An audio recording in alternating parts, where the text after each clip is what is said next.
Entendendo a Bíblia em boa companhia e os miseráveis indignos. Jesus vinha de uma longa caminhada missionária, curando e fazendo milagres.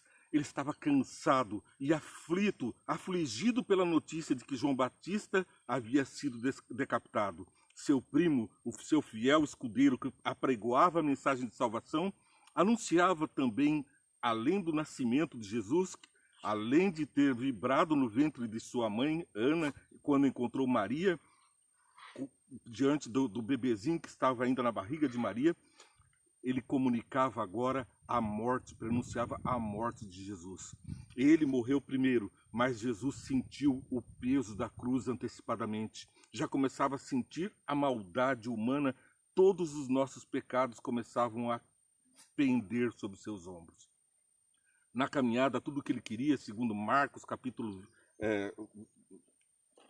Esse relato está, por sinal, em Marcos, capítulo 7, do verso 24 até 30, e também Mateus ficou muito impressionado com essa história e a registrou em Mateus, capítulo 15, do verso 21 a 28. E é lá no capítulo 24 de Marcos, capítulo 7, aliás, capítulo 7, verso 24, que nós vamos encontrar o texto. Jesus saiu daquele lugar e foi para os arredores de Tiro e de Sidom.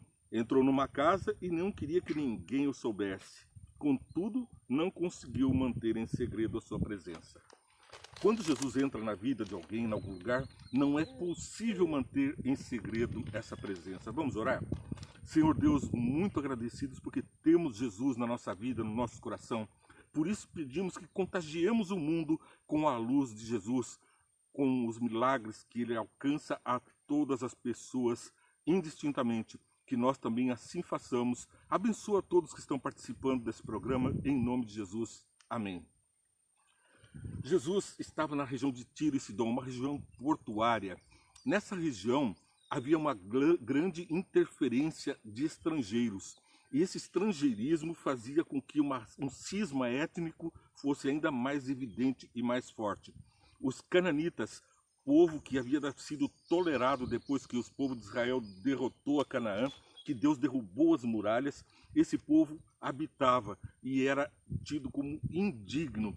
Eles tinham uma grande rixa um povo com o outro, porque eram tratados com menosprezos pelos judeus.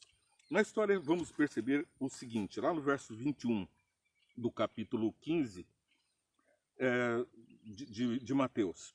Saindo daquele lugar, Jesus retirou-se para a região de Tiro e de Sidom. Uma mulher cananeia, portanto ela era descendente direta dos cananeus, aquele povo daquela terra que tinha sido derrotada. Natural dali, veio a ele gritando: Senhor, filho de Davi, tem misericórdia de mim. Minha filha está endemoniada e está sofrendo muito. Na visão dos judeus, dos israelitas, o fato de ela estar sofrendo muito era uma glória. O fato de ela estar endemoniada era consequência de não ser judeu.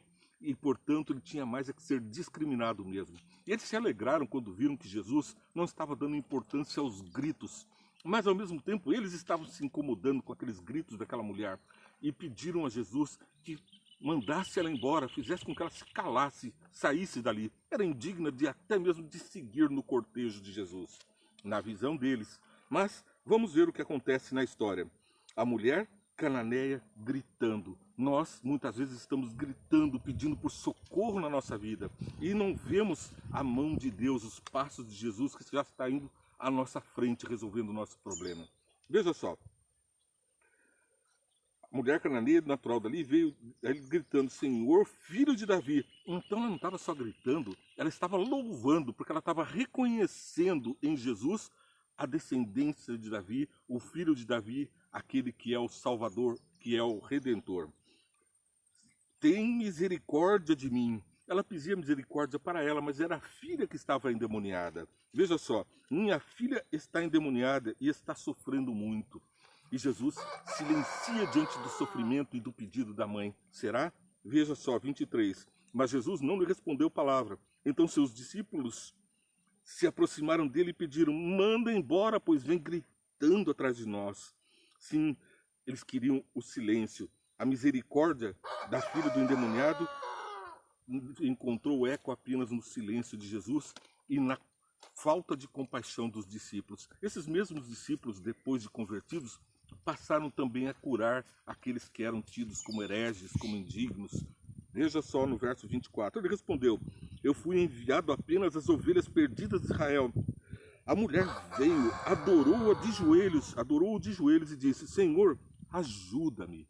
Aqui ela louva, como nós também devemos, ao orar, louvar ao nosso Pai dos céus. E então, de joelhos, prostrados, reconhecemos a autoridade daquele que é o Filho de Davi, que é o nosso Redentor, e pela misericórdia dele reclamarmos ao Pai, discutirmos. E a lição chama de mulher que retrucou, a mulher que retrucou. A mulher veio, adorou de joelhos e disse: Senhor, ajuda-me. Ele respondeu: não é certo tirar o pão dos filhos e lançá-los aos cachorrinhos. Que ofensa, hein? Aquela mulher foi tida como uma cadela, um cachorrinho. Os judeus tinham asco sobre os animais impuros lá do Levíticos. Por exemplo, o porco era uma carne imunda, e por isso também o cachorro, sendo um animal impuro para sua alimentação, para comer, eles também não queriam tocar no cadáver para não serem imundos. Para que algum animalzinho não morresse, eles tivessem que tocar no cadáver e enterrar, eles não tinham como animal de estimação o cachorro. Mas os cananitas tinham os cachorrinhos. E Jesus, então, toca o coração da cananita falando daquilo que está no seu coração, dos cachorrinhos. Veja só, ele respondeu: não é certo tirar o pão dos filhos e lançá-lo aos cachorrinhos. Disse ela, porém: sim, Senhor, mas até os cachorrinhos comem das migalhas que caem da mesa dos seus donos. E Marcos vai falar desse verso de uma maneira ainda mais afetuosa, como Marcos realmente é mais afetuoso do que Mateus, que tinha aquela frieza do relato por ele ser um contabilista, um fiscal antes de seguir a Jesus, um fiscal de tributos. Então ele não tinha o mesmo coração de Marcos, que era conhecido discípulo por ser amoroso. Ele fala: não é justo que os cachorros comam dos pães dos filhinhos da casa. E aqui ela disse: porém, sim, Senhor, mas até os cachorrinhos comem das migalhas dos que caem da mesa dos seus donos, que Marcos fala dos filhinhos da casa. Jesus respondeu: mulher, grande é a sua fé, seja conforme você deseja. Aquele mesmo instante sua filha foi curada. Jesus, dá-me das migalhas, disse ela, porque reconhecia que ele tinha muito mais para dar. Bastava a migalha, mas a migalha que Jesus deu foi suficiente para mais do que ela queria, porque além da cura da filha, ela tem por seu exemplo curado a todos nós pela compaixão de Cristo, comunicado a nós o amor de Jesus, e podemos confiar nele e confiar de que a todos, não só a um, não só aos santos, mas aos miseráveis pecadores, aos miseráveis discriminados, aqueles que retrucam com Deus, aqueles que arrazoam com Deus as suas razões, põem diante de Deus os seus sentimentos, mesmo que indignos. Jesus está atento e provou aos discípulos que ele veio para amar ao mundo. Ele veio dar a vida por todos no mundo.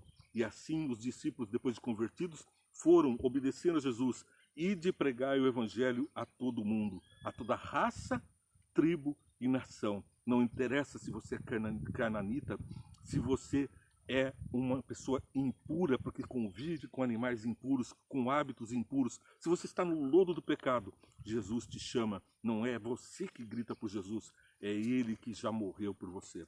Que Deus te abençoe. Você está assistindo Entendendo a Bíblia em Boa Companhia. Não perca também 5 minutos Vem Entende, que vai ao ar um pouco antes dessa programação, às 8 horas. Entendendo a Bíblia em Boa Companhia, diariamente às 9 horas, com você, para você curtir, compartilhar, seguir e orar por todos os que estão participando. Que Deus te abençoe muito.